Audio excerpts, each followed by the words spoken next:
वासुदेवा श्री कृष्ण गोविंद हरे मुरारी हे नाथ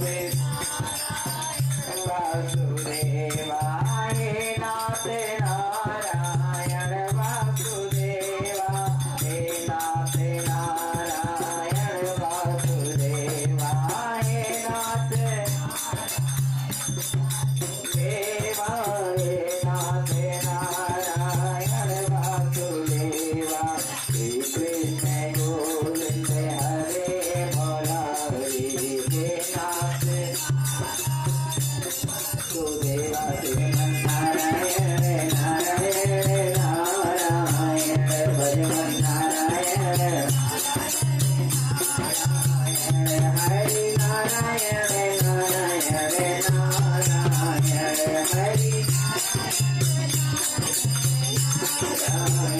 विष्णु नारायण नारायण नारायण विष्णु नारायण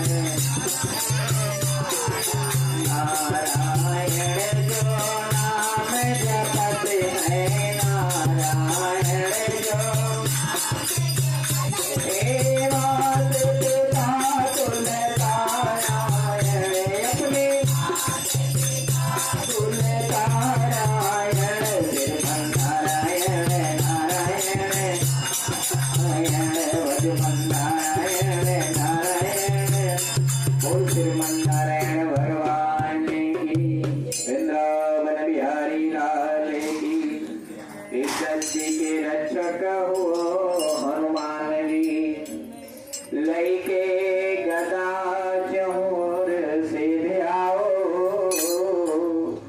जो कोई दुष्ट निकेतन आवे ताहि महाप्रभु मारी भगाओ जो धर ध्यान कथा सुनी है ताके धन धान और पुत्र बढ़ाओ बिनती हमारे यही हनुमान जी छोड़ी के गढ़ी तुम यहाँ चले आओ बैल चढ़े शिव जी मिले गरुड़ चढ़े भगवान सिंह चढ़ी माता मिले तेरे पूरण सारे कथा प्रारंभ होते हैं सुनो वीर हनुमान राम लक्ष्मण जानकी सदा करो कल्याण सियापति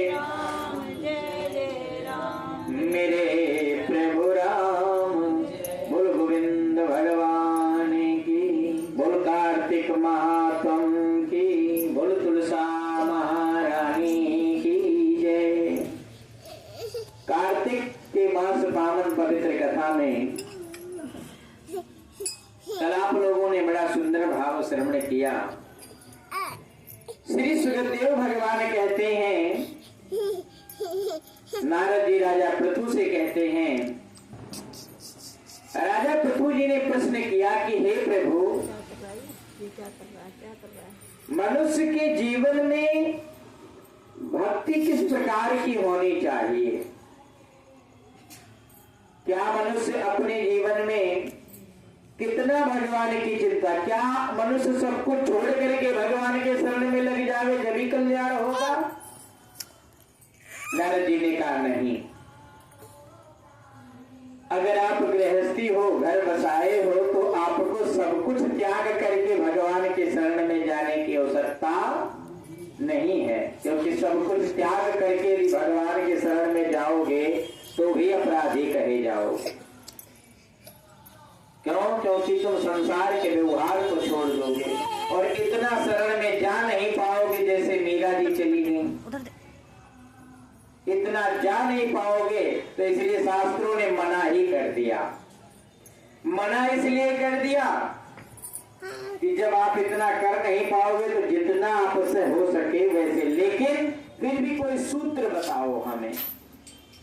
राजा पृथु जी ने कहा कि हमें कोई ऐसा सूत्र बताओ कि जिससे हम आसानी से भक्ति को कर सकें। अब नारद जी कहने लगे कि हे राजन, जैसे एक भूखा आदमी अन्न के लिए और एक जैसे प्यासा आदमी जल के लिए, जब आपको भूख और प्यास लग जाएगी तो आपको और कुछ नहीं सूझेगा। जब तक आपकी भूख और प्यास मिट नहीं जाएगी तब तक आप उसी के बारे में सोचते रहोगे। श्री नारद जी ने कहा, जिस प्रकार से आपके हृदय में भूख और अन्न के लिए जगह है, मनुष्य के हृदय में उतना ही तड़पण भगवान के लिए होना चाहिए। बोल गोविंद भगवान की। सोचो कितना सुंदर बात कहा है कि कहीं कुछ जाने की जरूरत नहीं, कुछ करने की, केवल चाह बढ़ाना है। भूख और प्यास लगता है तो चाह बढ़ जाता है, नहीं बढ़ जाता? क्या भोजन मिल जाए, कहीं से मिल जाए, जल मिल जाए, कैसे भी मिल जाए। हा? मनुष्य को चाहिए अपने कर्मों को सुधारने के लिए कि वो अपने कामों पर विशेष ध्यान दे और दूसरे के कामों में नुक्ताचीनी ना करे। ये उसका पहला रास्ता है। कहते हैं कि नर्मता के 3 लक्षण होते हैं। कोई तुम्हें कुछ कड़वी बात बोले तो जो नेक इंसान होगा वो तुम्हें कड़वी बात को मीठा जवाब देना, ये पहला लक्षण। ये कौन कर सकता है? ये केवल धर्मात्मा कर सकता है, दूसरा नहीं कर सकता। नहीं, आजकल के बच्चों को देखो तुम इधर उधर बात करते हुए किस तरीके से बात करते हैं। और क्रोध में भी चुप साध लेना, ये बहुत बड़ी माया है। इसमें अगर आप जीत गए तो मान लो कि आप सब कुछ जीत लिए क्रोध में। और तीसरा लक्षण यह है कि यदि किसी को दंड भी देना पड़े तो हृदय में कोमलता रख करके दंड दो। होता नहीं कि दंड के बिना तो काम ही नहीं चलेगा, दंड देना पड़ेगा। दंड देना ही है तो हृदय में एक कोमलता रख करके ही आप किसी को दंड निर्धारित करो। एक बहुत सुंदर सी पंक्ति कहते हैं कि जिस दिल में दया धर्म नहीं, बहती जिसमें रसधार नहीं, वो हृदय नहीं वो पत्थर है जिसमें स्वदेश का प्यार है। तो अपने हृदय को ये प्रयास करो कि कोमल बना करके रखना है। श्री सुखदेव भगवान कहते हैं, नारद जी कहते हैं कि हे राजा पृथु, राम जी की शरण में आना कोई बहुत बड़ी बात नहीं है, लेकिन भगवान ने कहा है कि मेरे शरण में आने के लिए कुछ गुण तो तुम्हारे अंदर होने चाहिए। क्या धनवान बलवान बुद्धिमान होना चाहिए? नहीं जी, इन चीजों की कोई जरूरत नहीं है। फिर निर्मल मन जन सो मोहि पावा, निर्मल मन जन सो मोहि पावा, मोहि कपट चल शीघ्र न भावा, मोहि कपट चल शीघ्र न भावा, मंगल भवन अमंगल हारी, मंगल भवन अमंगल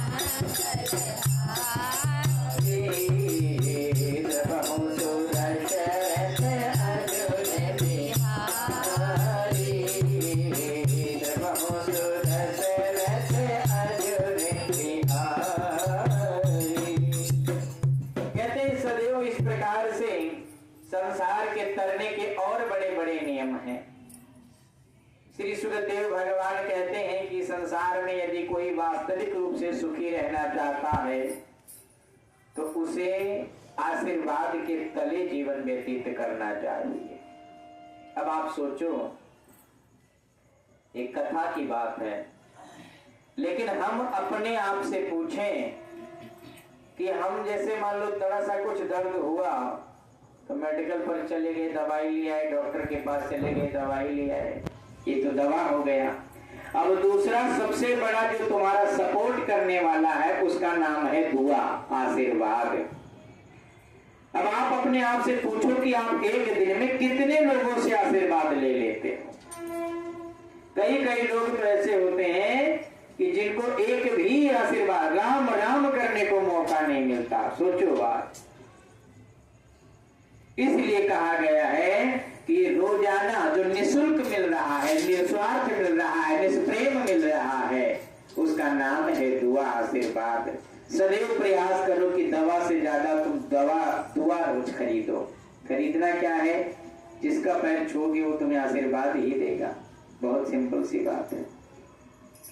इस प्रकार से कहते हैं कि जीवन में सुखी रहने के लिए मनुष्य को प्रयास करना चाहिए, क्योंकि झूठ बोलता है जब मनुष्य तो उसके यश खत्म हो जाते हैं। यश का मतलब समझते हो? यश नहीं, यश का मतलब होता है कि जैसे मान लो कि हमारा बहुत अच्छा नाम है, यहाँ पे यश फैला हुआ है हमारा, भैया मोनू पंडित है ना। अब मोनू पंडित ने जरा जरा सी बात पे झूठ बोल दिया और एक झूठ पकड़ा गया, दो झूठ पकड़ा गया, चार झूठ, हमारा नाम खराब हो गया, नहीं तुम्हारा यश खत्म हो गया। इसलिए झूठ बोलने से व्यक्ति का यश नष्ट हो जाता है। और गर्व करने से, जब मनुष्य अंदर अंदर गर्व, जिसको घमंड कहा जाता है, गर्व करने से उसका तप जो तुम तपस्या कर रहे हो ना, तुम्हारा तप नष्ट हो जाता है। ब्राह्मण की निंदा करने से आयु घटती है। और यदि किसी को दिया हुआ धन दान बताते फिरो ना, तो उस दान निष्फल हो जाता है। इसलिए प्रयास करते रहना चाहिए कि किसी भी प्रकार का दान, इसीलिए तो कहा गया है कि दान का मतलब ये होता है कि इस हाथ से दो और इस हाथ को पता भी ना चले। सदैव दान सबसे श्रेष्ठ जो होता है उसी का नाम गुप्त दान होता है। ऐसी परिस्थिति में श्री सुखदेव भगवान कहते हैं कि जब मनुष्य दिया हुआ दान बताता है तो वो निष्फल हो जाता है। दुनिया का जो सबसे बड़ा जेवर है वो आपकी स्वयं की मेहनत है। इसीलिए यहाँ पे कोई किसी पे डिपेंड नहीं है, चाहे वो परिवार हो, चाहे कोई भी क्यों ना हो। व्यक्ति को स्वयं अपनी मेहनत पर और अपने कर्म पर विश्वास रखना चाहिए। यही मानव के उद्धार होने के लक्षण हैं। जो हाथ सबके लिए उठते हैं, प्रार्थना करते हैं, प्रणाम करते हैं, सेवा के लिए उठते हैं, वास्तविक रूप से वही हाथ सत्य कहे जाने के योग्य होते हैं। स्वार्थ में अच्छाइयां ऐसे खो जाती हैं जैसे सागर में नदियां खो जाए। चाहे जितनी बड़ी नदी हो, अपने विकराल रूप दिखाती हो, लेकिन जब वो सागर से जाकर के मिलेगी तो कहां गायब हो गई पता ही नहीं चलेगा। उसी प्रकार से तुम्हारी अच्छाई यदि स्वार्थ के बस हो रही है तो कहीं ना कहीं तुम्हारी अच्छाई बेकार मान ली जाती है। श्री सुखदेव भगवान कहते हैं कि मेहनत और दया धर्म यही मनुष्य के लक्षण पाए जाते हैं। धन की बड़ी चर्चा श्री सुखदेव भगवान कहते हैं कि धन से क्या क्या मनुष्य के जीवन में मिल सकता है। कहते हैं कि धन से आप पुस्तक खरीद सकते हो, लेकिन ज्ञान नहीं मिल पाएगा। धन से आप आभूषण खरीद सकते हो, आभूषण मतलब समझते हो, जेवर, लेकिन रूप कहां से खरीदोगे? क्या धन से रूप को खरीदा जा सकता है? नहीं। 10-20 हजार लगा करके जाके डेंटिंग बेंटिंग करवाया हो, फिर गलती से और मुंह धोने से आदमी डर जाता है। जितनी भी पार्लर वाली है उनको मुंह धुला दो, देखो धोती है, धुलेंगी नहीं। सोचो, अपना ही पैसा खर्च करके आए, अब मुंह धुलाओ बंद, तो मुंह धुलेंगे नहीं। क्यों? जैसे धुलेगी फिर वही कौवा निकलेगा।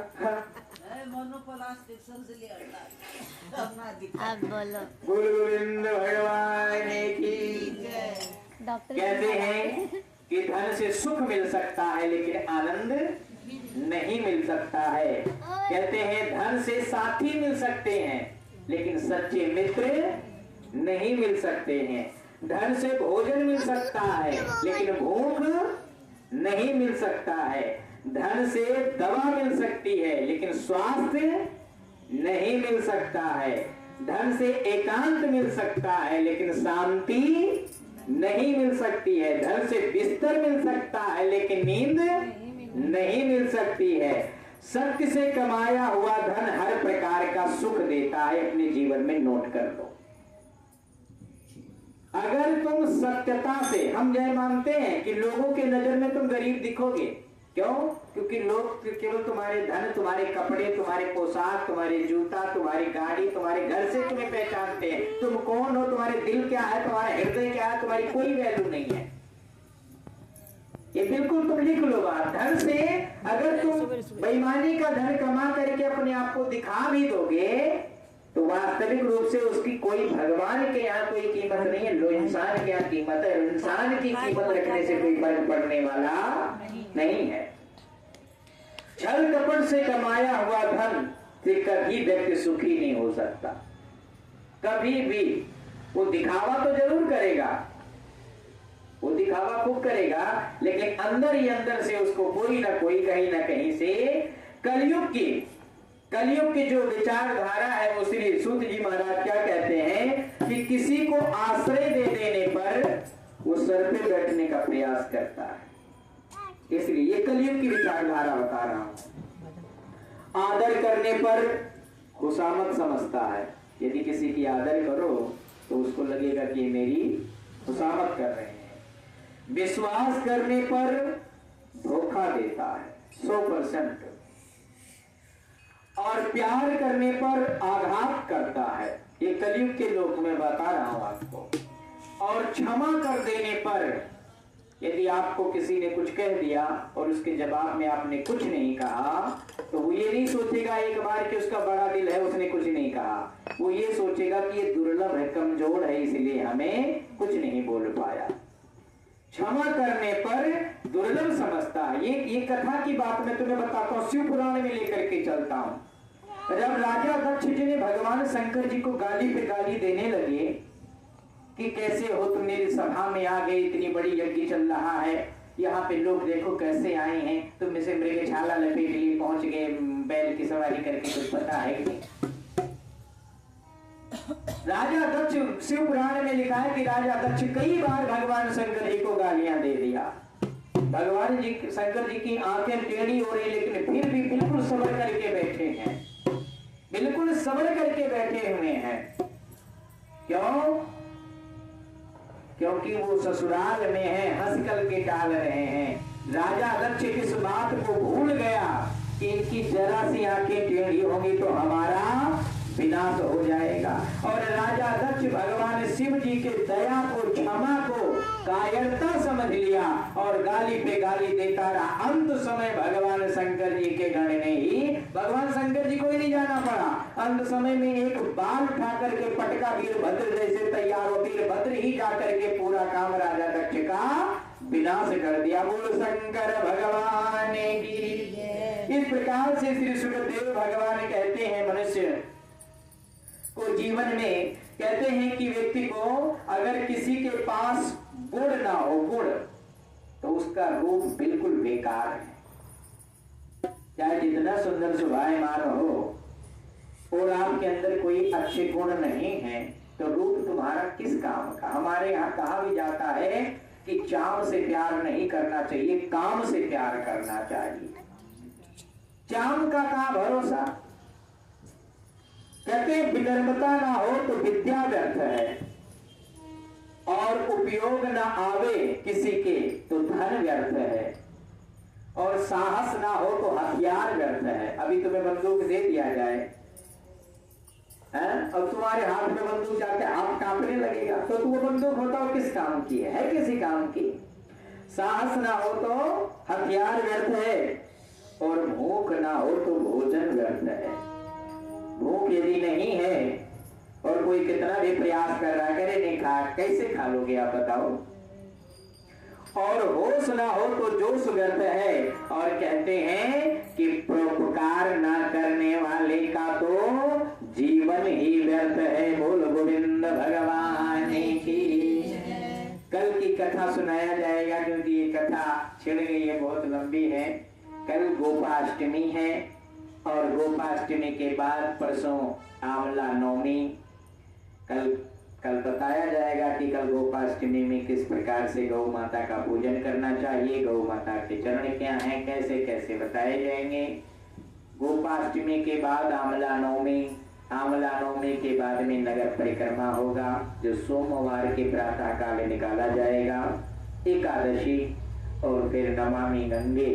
उसके बाद में भैया सब लोग अपना अपना अपने घर में भी 6 बजे तक सो। बोल गोविंद भगवान की श्री को।